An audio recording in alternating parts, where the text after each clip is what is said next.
ஆஸ்திரேலியாவின் மேற்கு கரையில் உள்ள குயின்ஸ்லாந்து பகுதியில் கடலில் சிக்கிய பெண் மற்றும் அவரது 2 குழந்தைகள் வெற்றிகரமாக மீட்கப்பட்டனர்.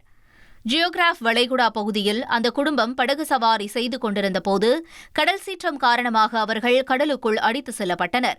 அப்போது 13 வயது சிறுவன் கடலிலிருந்து கரை நோக்கி சுமார் 4 கிலோமீட்டர் நீந்திச் சென்று உதவி கோரினார். இதனைத் தொடர்ந்து போலீசார், தன்னார்வ கடல்சார் மீட்புக் குழுக்கள் மற்றும் ஹெலிகாப்டர் இணைந்து பெரும் தேடுதல் வேட்டையை நடத்தினர்.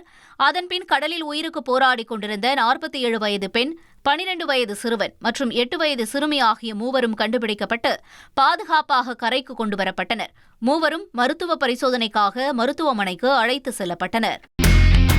இனி செல்லும் இடமெல்லாம் செய்தி. தந்தி டிவியின் வாட்ஸ்அப் சேனலை ஃபாலோ பண்ணினா செல்ல இருக்கும் இடமெல்லாம் செய்தி.